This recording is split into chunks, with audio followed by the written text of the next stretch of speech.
The rain hammered against the fuselage of the Gulfstream G700, but the storm brewing inside the cockpit was far more volatile. Captain Miles Harrington stared at the woman standing in the doorway, his eyes moving from the gold stripes on her epaulets to the dark skin of her face. He didn't offer his hand. He didn't nod. Instead, he reached for the radio and pressed the mic. His voice dripped with cold, casual malice. "Mia, this is N700 Alpha, requesting an immediate crew change.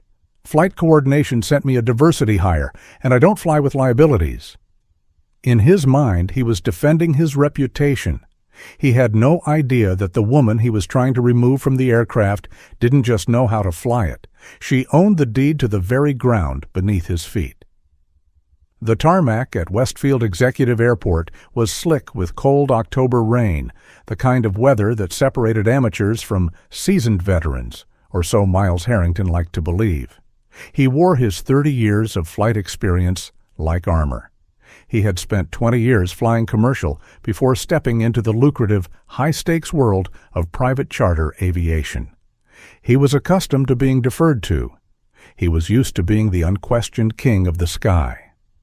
Sitting in the left seat of the pristine Gulfstream GS700, a $60 million masterpiece, he rested his hands on the yoke and checked the primary flight display. This flight mattered. The client was a high-profile Silicon Valley tech billionaire, famous for his impatience and his billions. Everything had to be flawless. "Make sure the scotch is decanted," Miles said over his shoulder, assuming the flight attendant had entered. "Mr. Wexler hates waiting for his drink to breathe." "I'll be sure to pass that along to Sarah when she boards, Captain." The voice wasn't Sarah's. It was calm, deeper, and carried a natural authority that made Miles's fingers freeze above the flight management system. He spun his chair around. A woman he had never seen before stood in the cockpit doorway. She was tall, her posture perfect. Her uniform was tailored and sharply pressed, crisp enough to cut glass. Her hair was pulled back into a severe professional bun. But it was her face that held his attention. She was black. Young, too young in his estimation, and she was studying him with cool, measured appraisal. Miles let out a short, dismissive breath. "The cleaning crew should be finished by now. You're cutting it close. The client arrives in 30 minutes.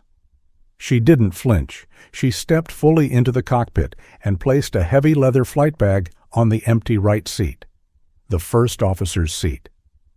"I'm not part of the cleaning crew, Captain Harrington. I'm Jada Whitaker." She met his gaze evenly. "I'm your first officer for this leg to London." Miles stared at the bag, then back at her. Silence filled the cockpit, broken only by the low hum of cooling avionics. Slowly, an incredulous smile spread across his face. It wasn't friendly. "You're joking," he said, turning back to his instruments as if dismissing a bad prank. "Operations promised me a senior FO. I specifically requested Rourke, or Kendall." "Rourke is out with the flu," Jada replied calmly, taking her seat. "Kendall is flying the Seoul route." She adjusted the rudder pedals with smooth, efficient movements. "That leaves me, and I assure you, Captain, I have the hours." Miles turned again, his expression hardening. The amusement vanished. "Look, honey," he said coldly, "I don't know who you know in HR or what quota they're trying to meet this month to make the company brochures look progressive. But this isn't a training flight. This is a G700. It's a beast. Not a Cessna 172 you buzzed around in at flight school." Jada paused, her hand hovering over the checklist. Slowly, she turned to face him. Her eyes were dark and unyielding. "I'm type-rated on the G700, the Global 6000, and the Boeing 737. I have over 4,000 hours of command time," she said evenly. "Now, do you want to run the pre-flight checklist, or do you want to keep wasting time discussing my resume?" Miles felt a vein pulse in his forehead. He wasn't used to being talked back to, especially not by someone who looked like her. In his world, pilots looked like him, older, white, men with rugged faces shaped by time and weather. Jada Whitaker looked like she belonged on the cover of a fashion magazine, not wrestling a jet through crosswinds. "Command time," he scoffed, leaning back and folding his arms. "Flying cargo in the bush? Or simulator hours?" "I know how you people pad your logbooks," Miles sneered. "You get fast-tracked because the airlines are terrified of lawsuits." "I earned every hour, Captain," Jada replied, her voice dropping lower, hardening into steel. "And I suggest we focus on departure. Mr. Wexler values punctuality." "Don't lecture me about my client," Miles snapped, "and don't get comfortable." "You're not flying this plane." Jada lifted an eyebrow. "I'm on the manifest. I filed the flight plan. The fuel is loaded. Unless you intend to fly this jet alone, which is illegal for this charter operator, you need me." Miles unbuckled his seatbelt and stood, looming over her in the tight cockpit. He wanted to intimidate her, to make her shrink, to force an apology, to watch her admit she didn't belong. Jada didn't budge. She calmly continued initializing the navigation system, unfazed by his height or his presence. "I'm not flying with you," Miles spat. "I don't trust you. This is a safety issue. Crew resource management is built on trust, and when I look at you, I don't see a pilot. I see a diversity statistic that's going to get us killed." Jada stopped typing. She inhaled slowly, resting her hands in her lap. When she looked up, her expression was controlled, but her eyes were sharp. "Are you refusing to fly with me because of my ability, Captain?" she asked quietly. "Or because of my race?" "I'm refusing because I'm the captain," Miles shouted back, "and I decide who sits in that seat." His voice echoed down the cabin. "Get your bag! Get off my plane! I'm calling flight coordination to send a real pilot." Outside, the rain intensified, beating wildly against the windshield. Inside the cockpit, everything felt frozen. Jada didn't touch her bag. Instead, she reached into her pocket and pulled out a small leather notebook. She opened it, clicked her pen, and wrote down the time. "What are you doing?" Miles demanded, his face turning red. "Documenting this interaction," Jada said evenly. "Refusal to fly without cause, hostility toward assigned crew, use of discriminatory language." Miles laughed, short and harsh. "Insubordination? I outrank you, sweetheart. You don't write me up. I file the reports around here." He grabbed the satellite phone from its cradle and punched in the number for the Flight Control Center in Denver. Jada watched silently. She already knew who would answer. Derek Calloway, Director of Operations. A decent man, conflict-averse, and terrified of losing their most senior pilot. "Ops, this is Harrington," Miles barked into the phone. "Yeah, we've got a problem. Who the hell did you send me? Whitaker? Send her back. I'm not flying with her." He paced the narrow galley behind the cockpit as Derek spoke. "I don't care what her file says," Miles snapped. "I don't like the vibe. She's arrogant. She's argumentative. And frankly, she doesn't look the part." He lowered his voice. "No, not on a recorded line, but you know what I mean. She's not one of us." Jada heard every word. A familiar heat burned in her chest, the weight of 1,000 similar moments, 1,000 quiet dismissals. She forced it down. Anger had no place in a cockpit. Emotion disrupted procedure. "Derek, listen," Miles continued, voice dropping to a confidential growl. "Wexler is paying $50,000 for this leg alone. You want him walking on board and seeing a girl in the right seat? He wants experience. He wants security. If something goes wrong, if she freezes, it's my license on the line. I'm grounding the flight unless you send someone else. Call Rourke. Tell him to take aspirin and get down here." He paused, listening, jaw tightening. 2 hours? Fine. Tell Wexler it's a mechanical issue. Sensor fault. Stall him. Just get Whitaker off my jet. Miles slammed the phone back into its cradle and turned toward Jada with a satisfied smirk. "It's done. Rourke's on his way. You're dismissed." Jada didn't move. She glanced at the flight management system. Rourke lives in Maryland.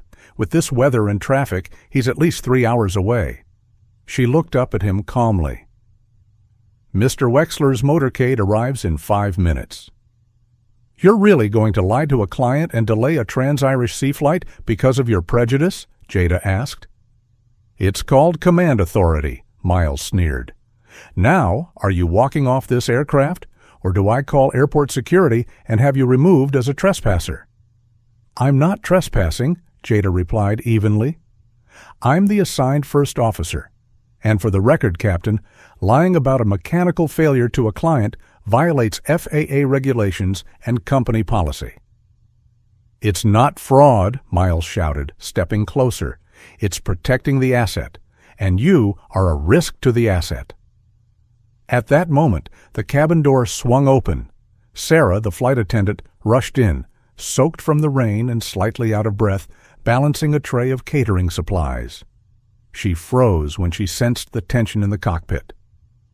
Captain, is everything all right? She asked cautiously, her eyes moving between Miles's flushed face and Jada's calm profile. No, Sarah, it's not, Miles said, straightening his tie. Miss Whitaker here was just leaving. She's not qualified for this flight. Sarah glanced nervously at Jada. She was young, new to the company, and easily intimidated by Miles, who was notorious for reducing flight attendants to tears over minor mistakes. Oh, I set a place for the pilot. Mail, she stammered. Throw it out, Miles snapped. Miss Whitaker is leaving. Jada slowly unbuckled her seatbelt and stood. She was nearly as tall as Miles, and in the cramped cockpit, her presence felt commanding. She picked up her bag. I'll step out of the cockpit so you can calm down, Captain, she said quietly. But I am not leaving the aircraft. I have a duty to this flight. You step out of this cockpit, you step onto the tarmac, Miles warned. If you're still on this plane when Wexler arrives, I'll have you arrested. You're making a mistake, Miles, Jada said. It was the first time she'd used his name. It landed like a warning. The only mistake was hiring you, he shot back. Jada walked past him into the main cabin. The interior gleamed with luxury, cream leather seats, mahogany trim, gold fixtures, the scent of expensive leather mixed with fresh orchids. She placed her bag on a passenger seat near the front. What do you think you're doing? Miles followed her. Get off. I'm waiting for the client. Jada sat down calmly and crossed her legs. If you're going to tell Mr. Wexler that the delay is due to a mechanical issue, she said, I think I should be here to witness it. Since I'm apparently not a real pilot, my sitting in the cabin shouldn't endanger anyone. Miles's face darkened to purple. He opened his mouth to shout just as headlights cut through the rain-streaked windows. A black limousine rolled up to the aircraft stairs. He's here, Sarah whispered, pale. Miles cursed under his breath. Fine, sit there. Don't say a word, he hissed at Jada. If you breathe a single syllable to Wexler, I'll end your career before it starts. You're a passenger now. Dead weight. Understand? Jada didn't respond. She simply smoothed her trousers and turned her gaze toward the door as the stairs lowered. Miles straightened his jacket, wiped sweat from his lip, and slipped on his captain's mask, confident, charming, in control. He moved to greet the billionaire, leaving Jada seated in the first row. He thought he had won. He believed he had silenced her. He was about to learn how dangerous silence could be. Graham Wexler was not a man who tolerated delays. As CEO of Helix Stratagem, a defense contractor with government clearances higher than most senators, his time was measured in thousands of dollars per second. He stepped out of the rain and into the warm cabin of the Gulfstream, snapping shut a black umbrella that his assistant immediately took from his hand. He was in his 60s, silver-haired, dressed in a suit that cost more than Miles Harrington's car. He didn't look at Sarah, who nervously offered him a hot towel. Instead, his eyes went to the open cockpit door, then to Miles standing in the aisle with a tight, apologetic smile. "Captain Harrington," Wexler said, his voice sharp and gravelly. "We're wheels up in 5, correct? The London merger meeting has been moved forward. I needed to be airborne yesterday." Miles cleared his throat and adjusted his tie unnecessarily. His eyes flicked toward Jada, seated quietly in row 2 in the plush cream-colored chair usually reserved for the client's senior aides. Jada had taken a thick technical manual from her bag and opened it across her lap. She read with calm concentration, completely ignoring the two men. "Mr. Wexler, sir," Miles began, lowering his voice into a confidential murmur. "It's good to see you. Unfortunately, we've run into a small issue during pre-flight. I noticed an irregular reading on the number 2 hydraulic system sensor." Wexler's eyes narrowed as he glanced at his watch, a vintage Patek Philippe. "A snag? I chartered this aircraft because it doesn't have snags, Harrington. How long?" "It's probably just a ghost reading, maybe a faulty wire," Miles said smoothly. "But safety comes first. I've got maintenance coming to reset the system." It was an easy lie. He'd calmed angry clients before. "And to be fully transparent," he continued, "there was also a crew scheduling mistake. Flight coordination sent a junior trainee who isn't qualified for a trans-Irish sea route. I've requested a senior replacement. Captain Rourke is already on his way." Wexler looked from Miles to Jada, studying her. "Trainee?" he repeated. Miles stepped sideways, trying to block her from view. "Yes, sir. Just a mix-up. She's headed back to base. She'll be gone shortly." He forced a smile. "May I suggest the VIP lounge at the FBO? Open bar, private suites, much more comfortable." "I don't want the damn lounge," Wexler snapped, tossing his coat onto the seat across from Jada. "I want to fly. If maintenance is coming, I'll wait here. I have calls to make." Alarm bells went off in Miles's head. If Wexler stayed on board, he'd see that no maintenance crew was coming. He'd realize Rourke wouldn't arrive for hours. "Sir, regulations state that during maintenance—" "Harrington," Wexler cut in, dropping heavily into the seat directly across from Jada. "Get me a scotch. Neat. And stop hovering. Fix the plane." Miles froze. He nodded stiffly. "Yes, sir. Sarah, the scotch." He shot Jada a poisonous look, silently daring her to speak. She didn't. She simply turned a page in her manual, the crisp sound cutting through the cabin. Miles retreated into the cockpit and shut the door, ostensibly to call maintenance, really to sit in the captain's seat and sweat while texting Rourke to drive faster. In the cabin, silence stretched. Rain drummed steadily against the roof. Sarah nervously poured a glass of Macallan 25 and set it on Wexler's table with a trembling hand. "Thank you," he grunted, taking a sip. Then he looked across at Jada. She was reading a section on the G700's fly-by-wire control laws. She felt his gaze and met it calmly. "You?" Wexler said. Jada raised her eyes. "Harrington tells me you're a trainee," he said, swirling his drink. "You look a bit old for that, and you're reading the master minimum equipment list." "That's light reading for a deadhead," Jada replied evenly. "Captain Harrington has his preferences. He likes working with a specific demographic. I disrupted his comfort zone."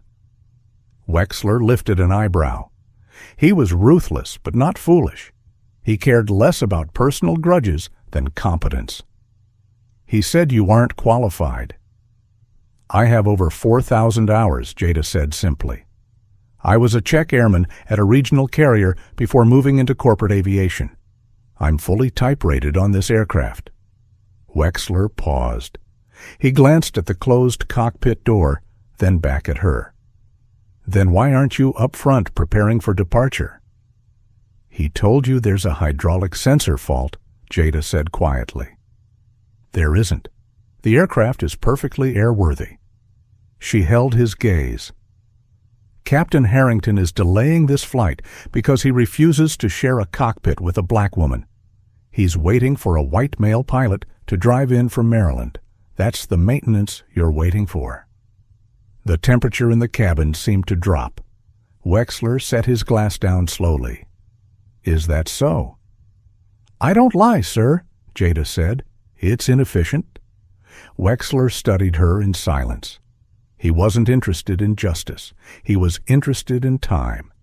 And if she was telling the truth, his captain was lying to him and burning thousands of dollars per minute over personal prejudice.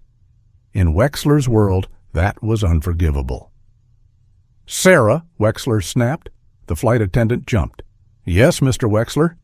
"Go get Captain Harrington. Tell him I want an update on that sensor. Now." Moments later, the cockpit door opened. Miles Harrington stepped out, wiping sweat from his forehead. He'd been pretending to talk to avionics support over the radio. He forced a smile, but it looked tight and brittle. "Sir, good news.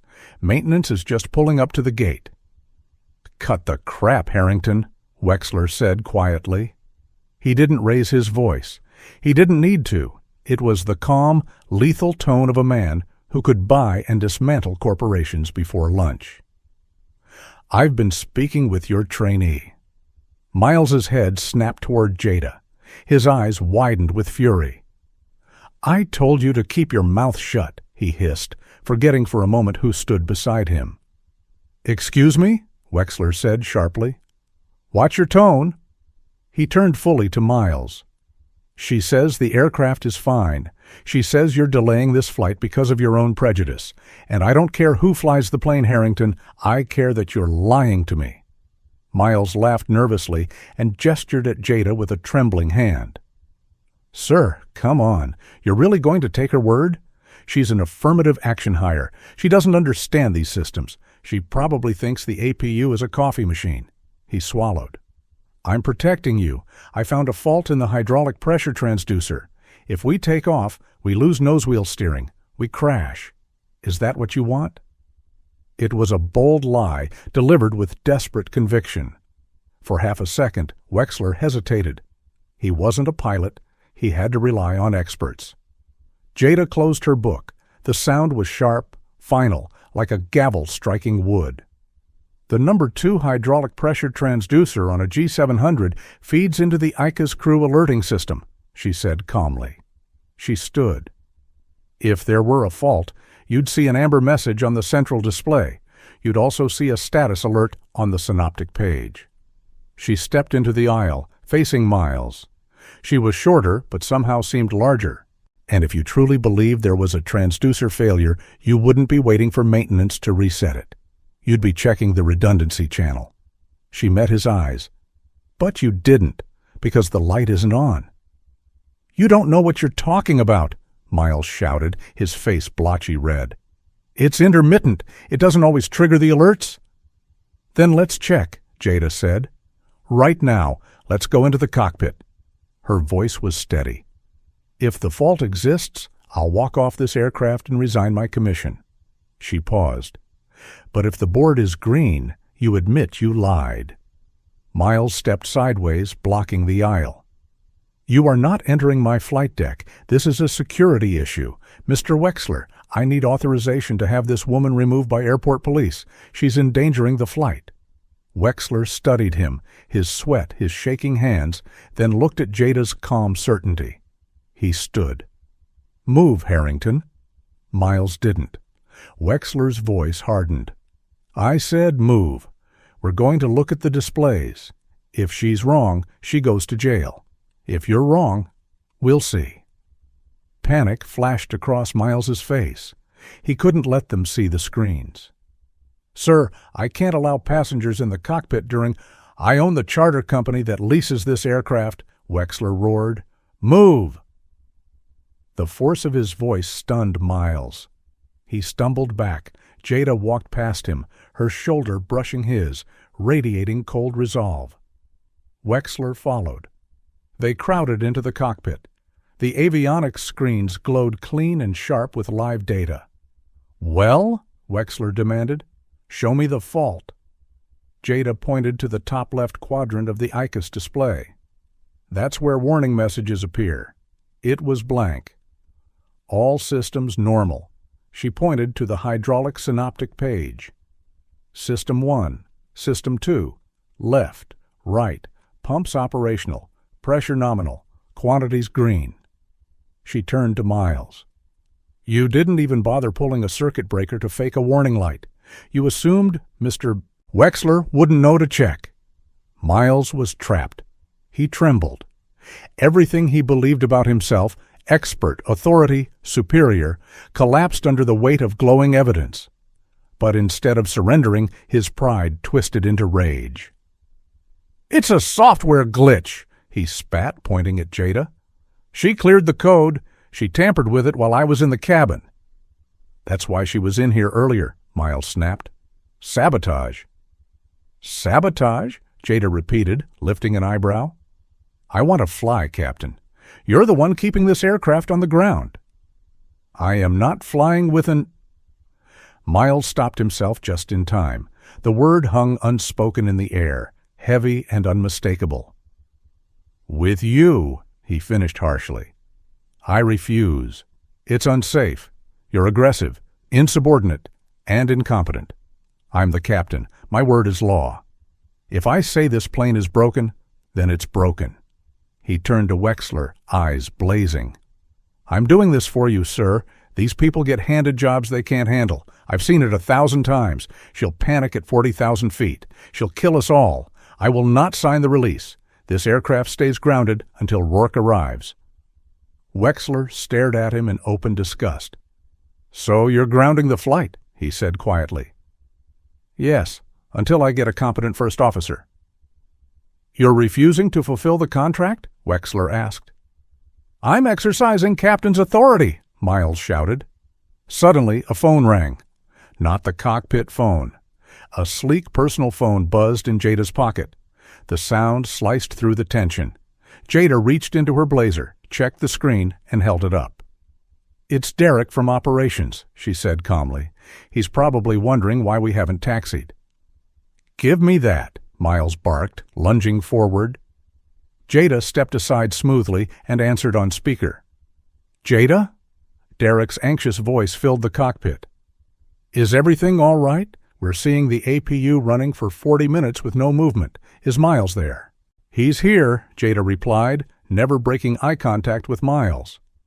"Captain Harrington has grounded the aircraft. He's refusing to fly with me, and he's lied to the client about a mechanical failure that doesn't exist." "What?" Derek squeaked. "Miles? Is that true?" Miles leaned toward the phone. "Derek, listen. She's a liability. I want her off the roster. I'm waiting for Rourke." "Rourke is in Stamford and stuck in traffic," Derek shouted. "Wexler has to be in London. You take off now or we lose the contract." "I am not flying with her," Miles roared. "Fire her or I walk." Silence filled the line. Then Jada spoke again. Her voice changed. It was no longer the tone of a subordinate or even a first officer. It was the voice of someone who signed checks instead of requesting approval.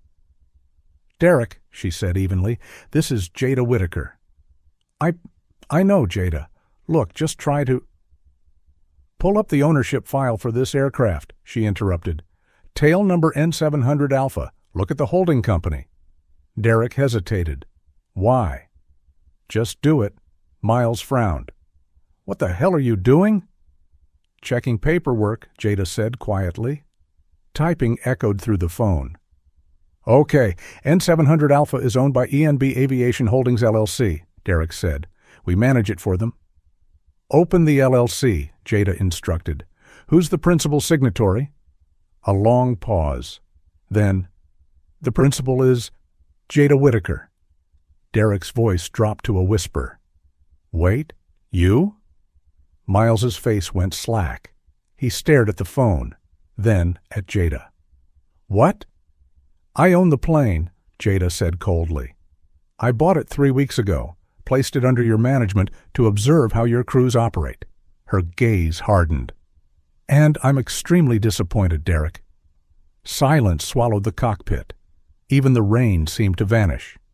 Jada stepped closer to Miles. You said you wouldn't fly with a liability. You said you wouldn't fly with a diversity hire.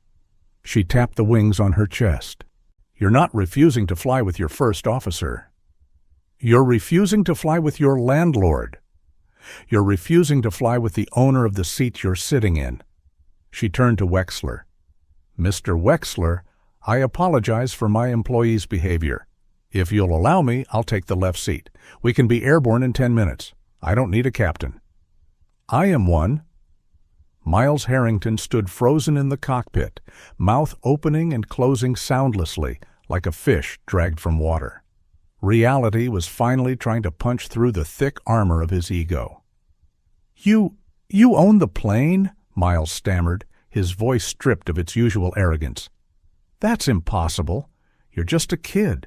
He waved vaguely at her, unable to finish without digging himself deeper.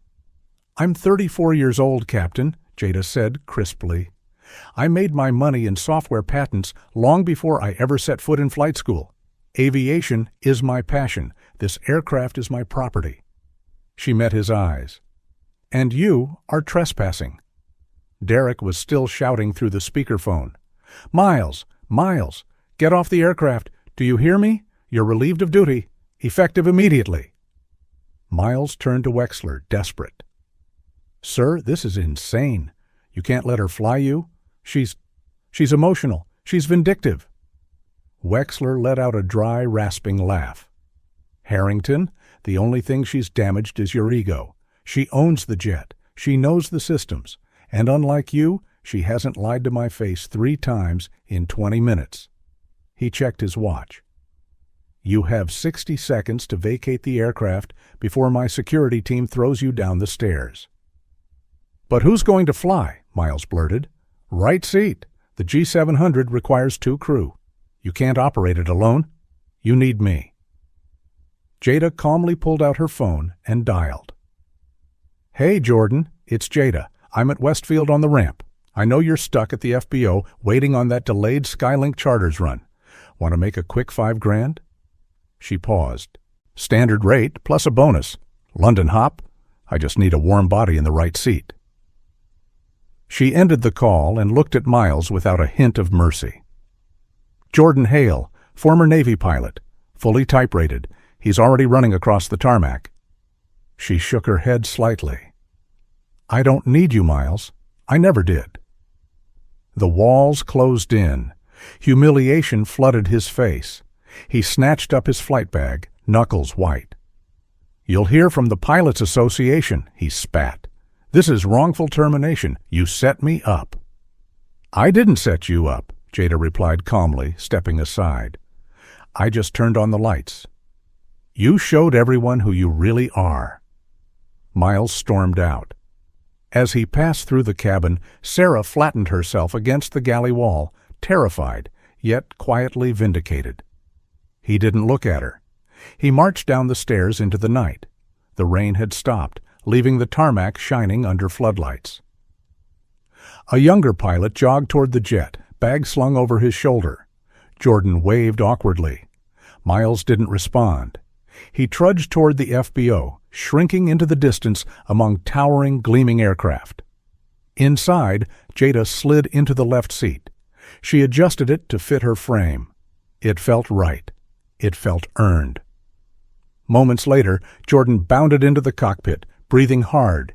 He grinned when he saw her in the captain's chair. "Jada, what happened?" "I passed Harrington outside. He looked like someone shot his dog." "Something like that," she said, fastening her harness. "He failed to connect and to check." She smiled faintly. "We're behind schedule. Let's get airborne. Mr. Wexler has a merger to close." "You got it, Captain."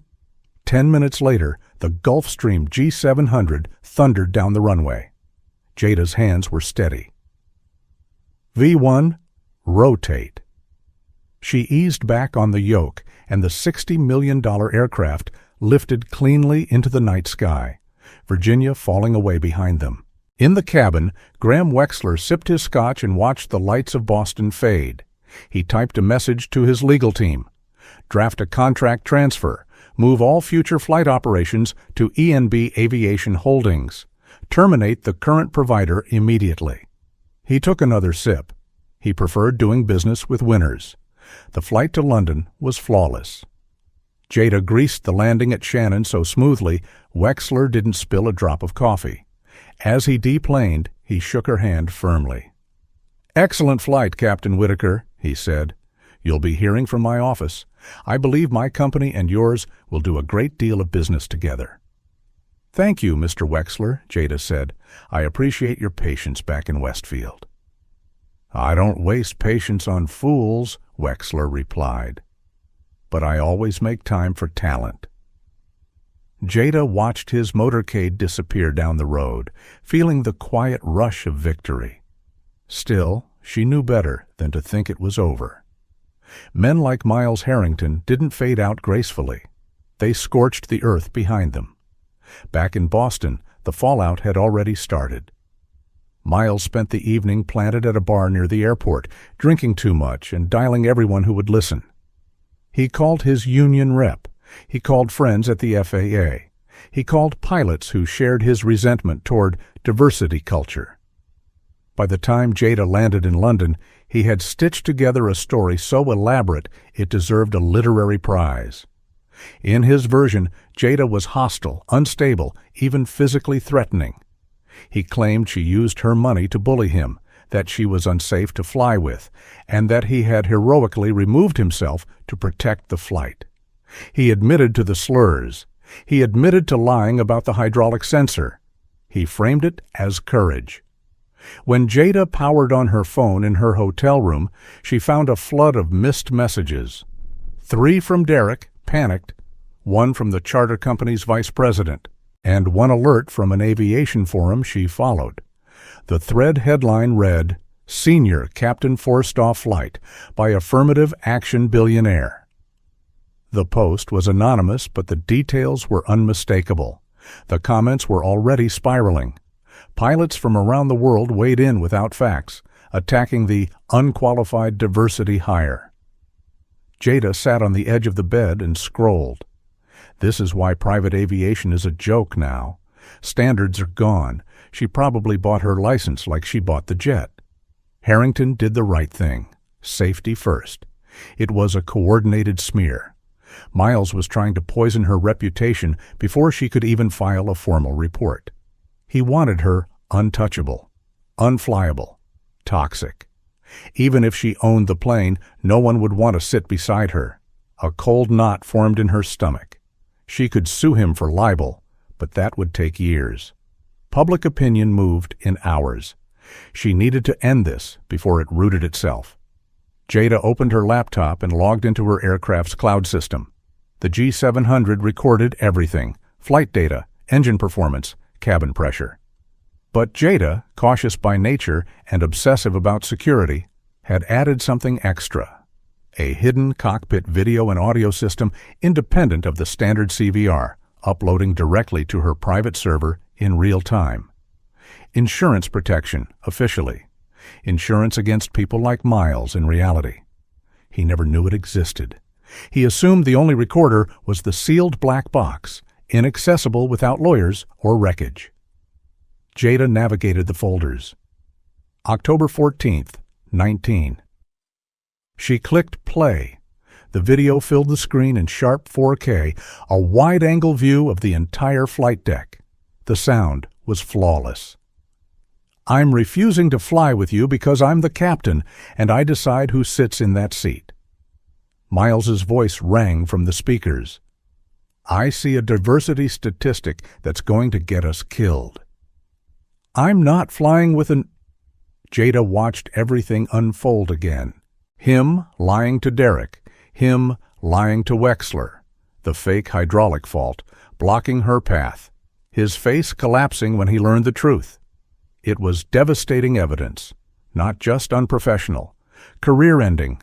The false mechanical report violated FAA regulations. The racial slur violated civil rights law. The physical intimidation crossed into assault. Jada leaned back in her chair. She had the nuclear option. 1 email to the charter company, and he would be finished. That would be the clean way, the professional way. But Miles hadn't chosen professionalism. He chose the forums. He chose lies. He chose to unleash a mob. She remembered his words. "I don't fly with liabilities." Jada opened her video editor. She left the footage untouched, raw, unfiltered. But she added captions, white text, black screen. Captain Miles Harrington claims he left the flight for safety reasons. He claims the first officer was unqualified. Here is what actually happened. She exported the file, then logged into her social media account. Jada wasn't an influencer, but she was deeply connected in aviation circles. She had reach. She had credibility. She had an audience. She hesitated for only a second. This would ruin him, not just his job, his entire career. His name would become shorthand for arrogance, racism, and professional disgrace. He would never fly again. "You wanted this to be public, Miles," she murmured to the empty hotel room. "So let's make it public." She pressed post. Then she tagged the FAA, the charter company, and every major aviation news outlet she could think of. Jada closed her laptop, poured herself a sparkling water from the minibar, and walked to the window overlooking London's glowing skyline. The upload finished. The video went live. Across the Irish Sea, in a dim bar near Westfield Executive Airport, Miles Harrington was laughing loudly while a friend bought another round of shots. He was bragging about how he had put that girl in her place. His phone buzzed in his pocket, then buzzed again, then started vibrating nonstop, a frantic mechanical pulse against his leg. Annoyed, he pulled it out. A message from his union rep, just a link. He tapped it. The blood drained from his face so fast he nearly dropped the phone. The bar noise faded, replaced by the sound of his own voice screaming a racial slur in crystal-clear audio. He looked up. The bartender was staring at his phone. The man beside him was staring at his phone. Slowly, heads turned. Recognition spread across their faces. Miles's phone slipped from his fingers and cracked on the floor, the video still playing. The digital world moved fast. Once, a man like Miles could have buried something like this, switched airlines, hid behind paperwork, disappeared quietly. Not anymore. Jada's video wasn't just a complaint. It was a public reckoning. Within 2 hours, it spread from aviation forums to Twitter, then to TikTok. A hashtag began trending, Jack Hotshot Pilot. The internet, however, would soon invent names far crueler. Back in the bar, the mood had turned hostile. The bartender, a thick-armed man who had served Miles for years, walked over and took his half-finished beer. "Hey, I wasn't done with that," Miles snapped, voice shaking. "You are now," the bartender replied flatly. "My niece flies for the Air Force. She's black. I saw the video. Pay your tab and leave." "It's fake," Miles shouted, standing unsteadily. "It's edited. She's framing me." "The only thing she framed was your face in 4K calling her a slur," someone shouted from a nearby table. "Get out before I throw you out." Miles staggered into the cold night air. His phone was still vibrating. A message from Derek waited. "Don't come in tomorrow. HR is processing your termination. Legal says do not contact us." Miles sat in his car, engine off, fists pounding the steering wheel until his hands bruised. "She can't do this," he muttered. "I'm a captain, 30 years. But the collapse had only started. The next morning, he woke to a world that had rejected him completely. His LinkedIn inbox, once full of recruiters, overflowed with hatred. But the worst message wasn't from social media. It came by registered email from the FAA. The video proved he had lied about a mechanical failure. That wasn't bad customer service. It was falsifying the airworthiness status of an aircraft. A federal violation. It questioned his integrity as an airman. Jada Whitaker hadn't just fired him. She had handed the FAA the evidence wrapped in a bow. 2 days later, Jada sat in a glass-walled conference room high above the Liffey. Graham Wexler sat across from her, scrolling on his tablet. 5 million views, he said, impressed. "And I have to admit, the part where you tell him to check the ownership paperwork? Cinematic." Jada took a calm sip of her tea. "I didn't do it for views, Mr. Wexler," she said. "I did it because men like Miles Harrington think they own the sky.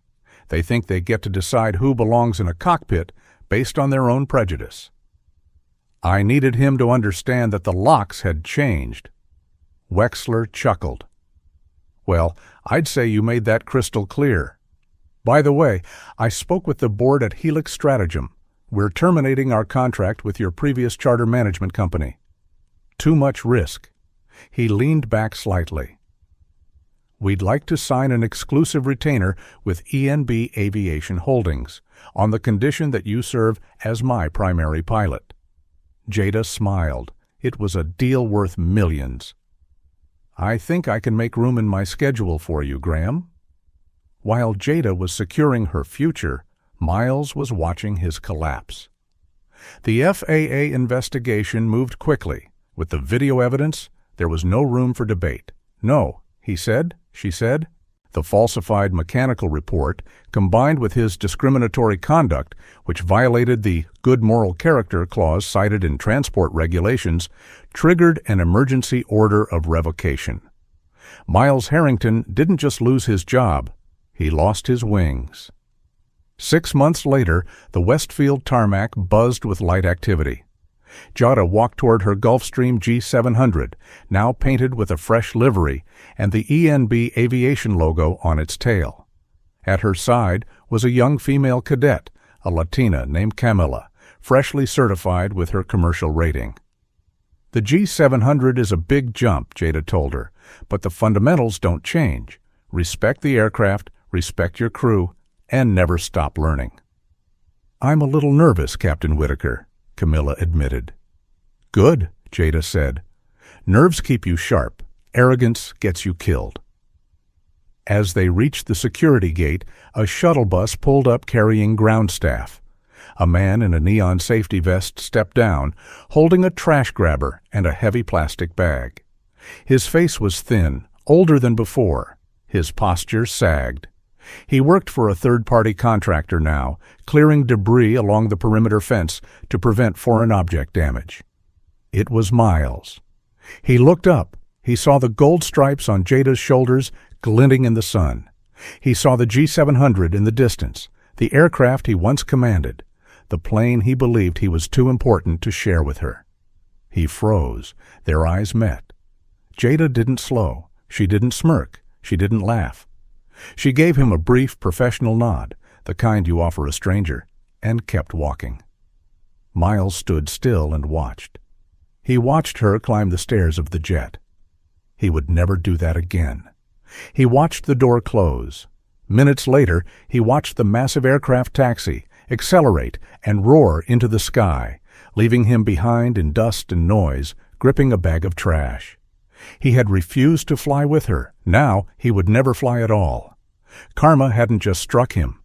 It had grounded him permanently. This story is a harsh reminder that arrogance is the most dangerous co-pilot of all. Captain Harrington believed his seniority and his demographics gave him the right to belittle Jada.